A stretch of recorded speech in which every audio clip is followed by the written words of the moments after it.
अत्यंत ही निंदनीय है और पाकिस्तान इनके लिए जिम्मेदार है। हमारा मानना है कि पाकिस्तान इस स्थिति को ठीक से समझे और इस अतिक्रमण को रोकने के लिए तुरंत उचित कार्रवाई करे। सेना ने इस स्थिति पर कड़ी नज़र रखी हुई है और उसे किसी भी अतिक्रमण से निपटने के लिए ठोस और सख्त कदम उठाने के लिए आदेश दे दिए गए हैं। For the last few hours, there have been repeated violations of the understanding arrived at earlier this evening between the Directors General of Military Operations of India and Pakistan. This is a breach of the understanding arrived at earlier today.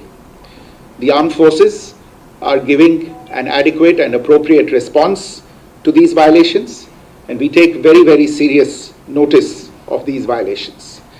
We call upon Pakistan to take appropriate steps to address these violations and deal with the situation with seriousness and responsibility.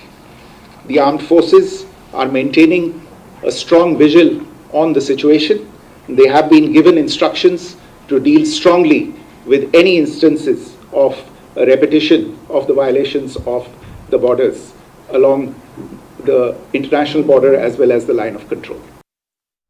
Right, చూసాం విక్రమ్ మిశ్రీ కూడా చాలా స్పష్టం చేశారు. పాకిస్తాన్ కూడా పరిస్థితిని తెలుసుకోవాలి, సమీక్షించాలి, ఎక్కడ తప్పు జరిగింది లేకపోతే ఎక్కడ వైలేషన్స్ ఉన్నాయో వాటిని సరి చేసుకోవాలనేటువంటి విషయాన్ని కూడా స్పష్టం చేశారు.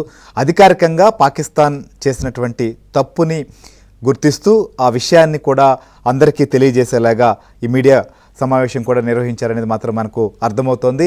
సో ఇంకొక వైపు పరిస్థితిని మాత్రం సమీక్షిస్తూ కాల్పులకు ఎక్కడ పాల్పడ్డా వాటిని తిప్పుకొట్టాలని కూడా చెప్పింది. సో పాకిస్తాన్ వక్ర బుద్ధికి కారణం ఏంటి? సో పాకిస్తాన్తో పాటు భారత్తో కూడా చైనా సంబంధించినటువంటి మంత్రులు, చైనాకు సంబంధించినటువంటి రాయబారులు చర్చలు సాగిస్తున్నారు.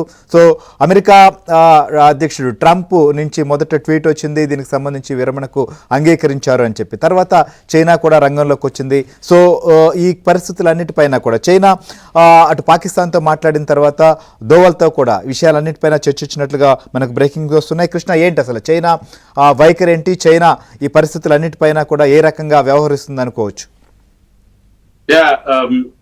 శ్రీహరి, ఇప్పుడు మనం చూసాం విక్రమ్ మిశ్రీ చేసినటువంటి ప్రకటనలో చాలా స్పష్టంగా మనం ఇప్పటి వరకు కూడా సీజ్ ఫైర్ అని చెప్తున్నాం, కానీ ఆయన ఒక అండర్స్టాండింగ్ అని మాత్రమే ఆయన చెప్పడం జరిగింది. ఇరు దేశాల మధ్య వచ్చినటువంటి ఒక అండర్స్టాండింగ్ అని చెప్తున్నారు. సో అండర్స్టాండింగ్ అంటే 12వ తేదీ వరకు కూడా, అంటే ఆ యొక్క సీజ్ ఫైర్ మీద సంతకం చేసేంత వరకు కూడా ఇది ఒక అండర్స్టాండింగ్ మాత్రమే, ఒక అవగాహన మాత్రమే.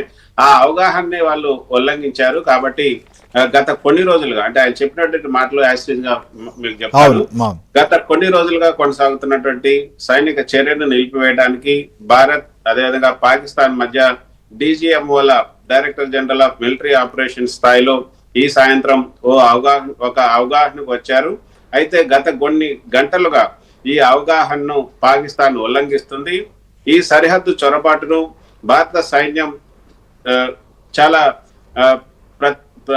చాలా గట్టిగా సమర్థవంతంగా ఎదుర్కొంటుంది. ఈ చొరబాటు అత్యంత ఖండనీయమైనదిగా భావిస్తున్నాం. దీనికి పూర్తిగా పాకిస్తాన్ బాధ్యత వహించాలి.